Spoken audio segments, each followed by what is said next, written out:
Another one that comes to me is Hakuin's famous one hand. It's phrased and translated lots of different ways, but you know the sound that two hands make when they clap together? What is the sound of one hand? What is the sound of the one hand?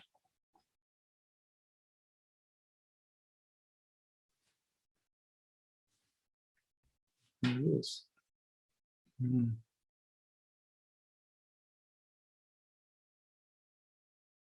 that way, in the silence, that life is just always presenting itself, giving itself to us.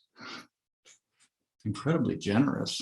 It's just autumn leaves outside and snow and the green of the shingles on the house and the squirrel coming back up the branch. Just the incredible generosity of the universe. Notice before you get into that mind that goes, I don't have enough of X, Y, Z, or I have too much of this other thing. Just this is incredibly generous. And if you're here today, right now, you have experienced that. If there's anyone who's in denial about that, something, you have had that experience of the great silence at the beginning, and that has had some part in bringing you here. If you thought, oh, maybe this meditation thing has something to do with that. Some of you are very clear about it. You tasted the silence at the beginning, but incredible. It makes me think too about the a few weeks ago, John Tarrant and Tess Beasley did the yearly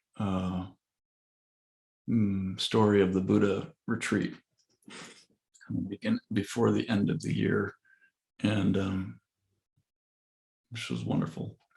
And one of the turning points in the story is that the Buddha is struggling along, and he's doing all these ascetic practices. He's starving himself and meditating on hot coals and on his head, and not watching Netflix for weeks at a time. And then he has this memory of being a young boy sitting under a tree during a harvest festival.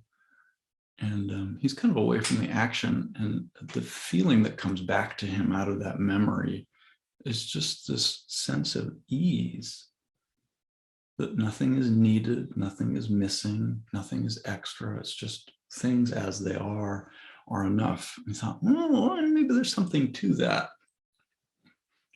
And so you notice you've had experiences like that too. Might be having one right now.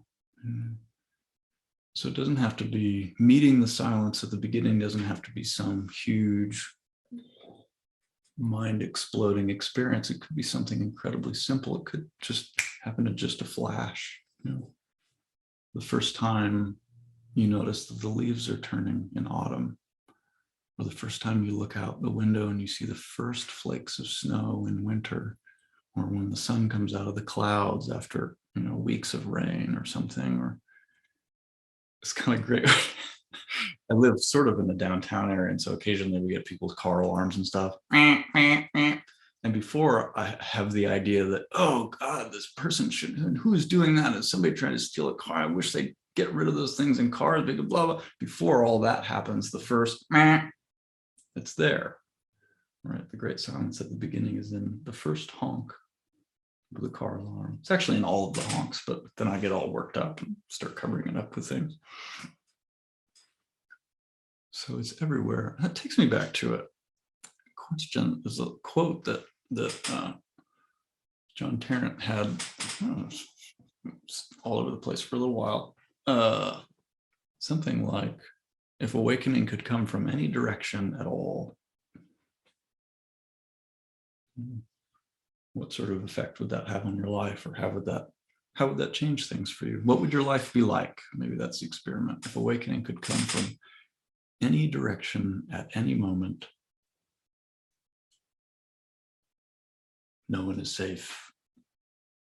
Could just show up and steal your delusions at any moment without your permission. That's kind of a wonderful thing. Like, it makes you think, oh my God, it could happen. It could happen when I'm standing on the corner waiting for the light to turn. It could happen when I'm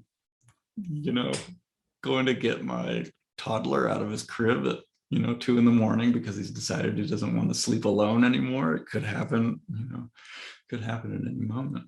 It's kind of an incredible thing. You could just trip, slip. We've got lots of experiences over the years. We've got lots of context for that in our lineage, in our koan lineage. Somebody is sweeping the graveyard and decides he's not going to mess with this enlightenment business anyway. It's just going to tend the graveyard, tend the shrine, and he's sweeping and a pebble flies up from his broom and hits a piece of bamboo. The noise it makes just breaks everything apart for him. Or the pilgrim Ling Yun's wandering in the forest, wandering, and he comes around a bend and sees peach blossoms in bloom, and that just snaps it. So kind of fun, like to think, I'm always on the verge of waking up. And kind of fun too, that if you're coming out of a moment or a target moment, days, weeks, whatever, where you feel really awake and really clear. And then I notice things start to slowly, this just seems to sort of be the way of things, for me at least. Things start to slowly close up a little bit and my body gets a little bit tight. And then when I notice that, I can just think, oh my God, I'm losing it. Or I can think, okay, we're like sort of setting up for another awakening, which is kind of nice.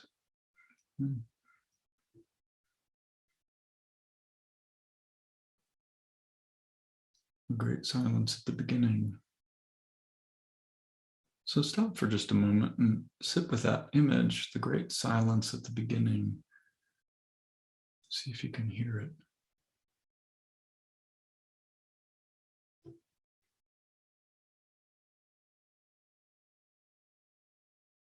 You listen with your whole body and your whole being.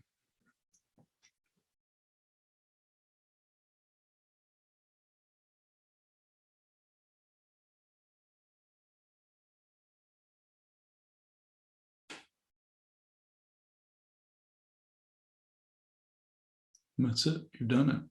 That's the great silence appearing to you. That wasn't so hard, right?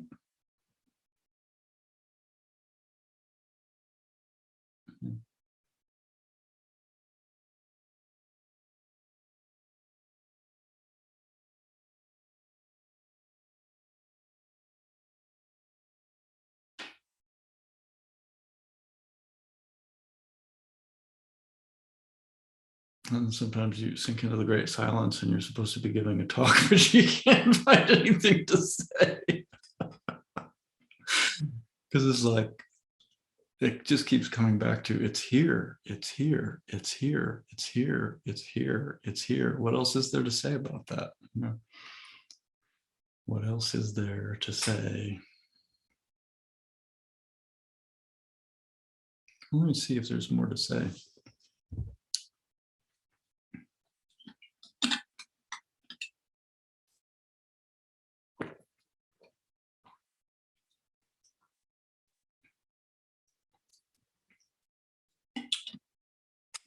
Yeah, I think I keep coming back to that. What is the sound of one hand?